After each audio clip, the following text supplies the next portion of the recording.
Hello, welcome back. My name is Ari and I've got a new book box for you today. So this is the Queer book box, I think is what it's called, and I ordered this from the UK. I was looking for like LGBTQIA plus book boxes, and I found one in the UK and one in the US that weren't necessarily directed towards young adults, because I wanted like an adult queer book box. This may have a young adult, I'm like curse myself and it's gonna have a young adult book in it. But I didn't want ones that were specifically only targeted to young adults. I wanted ones that were targeted towards adults. The one in the US is sold out and backlisted for like months and months and months. So I was like, okay, you know what? I'll try the UK one. And I paid a little bit more money for this. I will have at least 3 videos on it, but it may end up being like just the 3 months because shipping from the UK is expensive, and it may take a little while because sometimes these things get stuck in customs. So I ordered this months ago, it only now showed up. So we will see.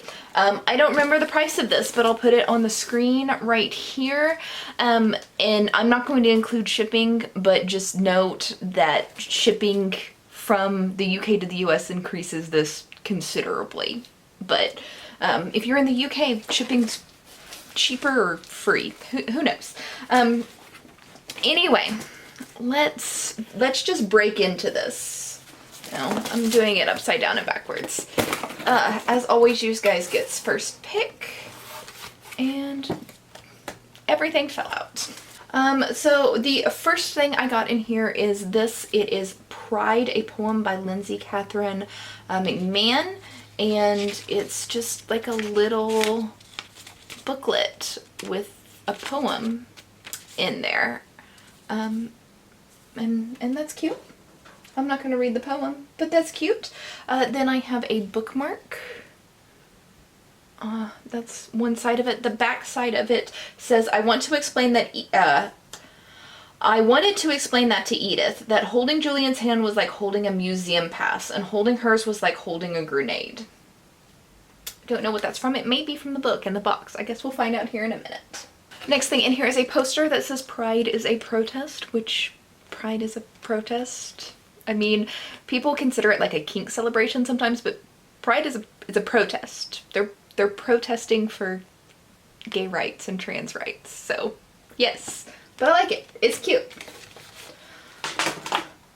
It's bent funny, but I can flatten it out and hang it right on my wall. Next in here is this booklet, a guide to what's inside, so I'm not gonna go through this because I don't want to be spoiled on what the rest of the stuff in my box is.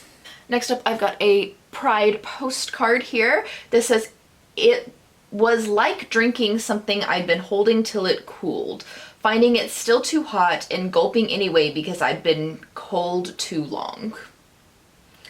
And this is a quote from Exciting Times by Noise Dolan. The next thing in here is this little booklet. It says, it's like English grammar. It doesn't make sense, but it's too late to change it. There's a lot of similes in here. But this is just, it's a little notebook with like the dot paper on it. I would prefer something a little bit bigger, but I don't hate this. Next up is the book, which is Exciting Times. And it's a sharp, smart, witty, modern love story. So let's read the back of the book. When you leave Ireland to spend your parents' money, it's called a gap year. When Ava leaves Ireland to make her own money, she's not sure what to call it, but it involves a badly paid job in Hong Kong teaching grammar to rich children, Julian, who likes to spend money on Ava and lets her move into his guest room, Edith, who Ava meets while Julian is out of town and actually listen to her when she talks, money, love, cynicism, unspoken feelings, and unlikely connections. Exciting times ensue. So this sounds like contemporary romance, which I don't particularly care for, but I am going to give it a shot. Maybe I'll like queer contemporary romance more than I like straight contemporary romance. That's not true. I've read queer contemporary romance and I just don't like contemporary romance, but I'm gonna give it a shot. I'm gonna be open-minded about it. We'll read it. we got it. I did say I didn't want young adult. I didn't say anything about contemporary romance. Last thing in here is a shirt. So, it's just a white t-shirt that says, "Have some pride in yourself" in pink. There's not a whole lot to it, just that one quote, and that's it. And it's super fucking with the white balance on my camera, isn't it? Anyway. Okay, I have finished Exciting Times, and I'm going to start this review out by saying there was nothing particularly exciting about this book. As expected, this is not something that really appeals to me. Y'all, well, if you've been here a while, you know that I don't particularly care for contemporary romances. Now, I'm also going to say I'm not going to classify this as a contemporary romance. There was nothing particularly romantic about any of this. This follows a young woman named Ava, and at the beginning of the book she is dating a guy named, what was his name? Julian. And I say dating because everything they do is what a normal human being would consider dating, but she makes sure throughout the book to say that she is not dating him. She is not his girlfriend. She is a kept woman, I guess is the best way to put this. She also continuously says that she hates Julian. Their relationship doesn't seem, or let me rephrase that. His side of their relationship doesn't seem bad. Her, I hate. She is immature, she is selfish, she plays games all the time, and I just all around did not like her as a character, and which made it very hard for me to like enjoy a book entirely from her perspective, because she's a horrible fucking person with little to no redeeming qualities, in my personal opinion. But she acts like she hates Julian and their relationship is like the worst thing ever. But from what I can tell, he treated her fairly well. He was a little bit immature with the "I don't date" type thing, but their relationship started out as a friendship and continued throughout the book as, at minimum, a friendship. He leaned on her a lot for like just friendship support, like emotional friendship support.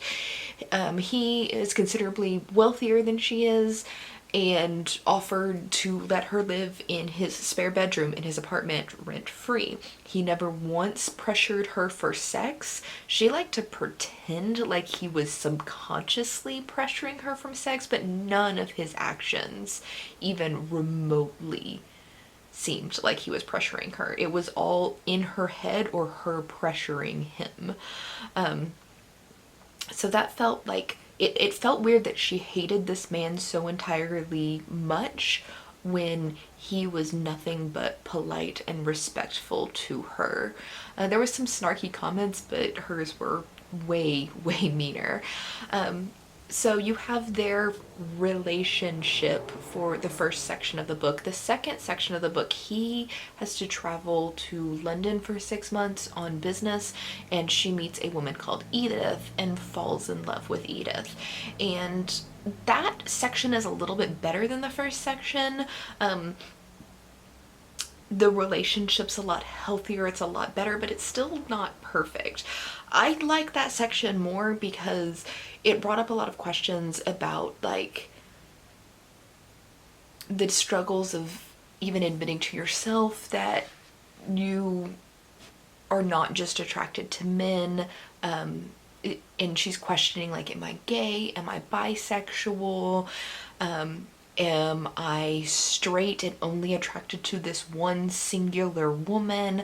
And things like that. And that's very interesting. It's also, I believe, illegal to be gay, or at least at the time in Hong Kong. So that was another like aspect of like, do we have to hide this relationship? I have a crush on her. Does she even like me back? Things like that. So that section was interesting for that part, but there was still like problematic things in game playing. And while she says she's not in a relationship with Julian, she was still sleeping with him. And the fact that she's still living in Julian's apartment and she's not telling Julian about Edith, and then she's not telling Edith about Julian. Like, Julian is her flatmate. She claims that she's never had sex with him and it's not that kind of relationship. So while she may not be cheating on Julian because she's not in a relationship with Julian, which is semantics, she's still lying to both of them, and that's cheating. And I don't like that, like, at all. I don't want to read about that. So I had a bunch of issues with that part of the book. The last part of the book just wrapped up weirdly. If you don't like open-ended books, you're not gonna like this. But the open-ended part didn't really bother me. It was just like where the plot went, even without the open ending, wasn't really satisfactory. It didn't make any sense based on, like, her actions didn't make sense based on her train of thought and her, like, what she says are her feelings. If that makes sense at all. It probably doesn't, because the damn book doesn't make sense. Now, I understand why a lot of people would like this. It's very pretentious, but it's kind of like humorous pretentious.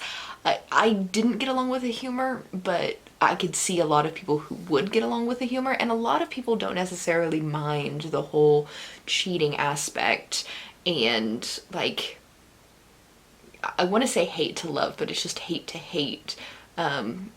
And there's a lot of intelligent conversations in this book that I think a lot of people would like, and even I would probably like in another book, but just didn't like it in this one because of all the other factors. Overall, like, there wasn't any point where I was like, I have to DNF this. Like, I'm sick, I'm bored, I can't read this. It read very quickly. The only time I was really confused was the end of it. I'm still not entirely sure what happened at the end. Like, did the ending actually happen, or is this something she's making up in her head? I wasn't entirely clear on that. But that could just be me. I don't know. All in all, like, if this sounds interesting to you, you'll probably like it. I just hated the main character so much that this book is not for me. So I'm not saying don't read it, but I didn't like it. I don't remember how much I paid for this, so I don't know if this is worth the cost. And you guys in the comments tell me if this box is worth the cost. I'll try to remember it for next month. Also, let me know what you think about all of these things. Let me know what you thought about the book. Would this be something that you've heard of? Is this something you think you'd pick up after my review of it? Let me know. I will see you in the next video. Bye!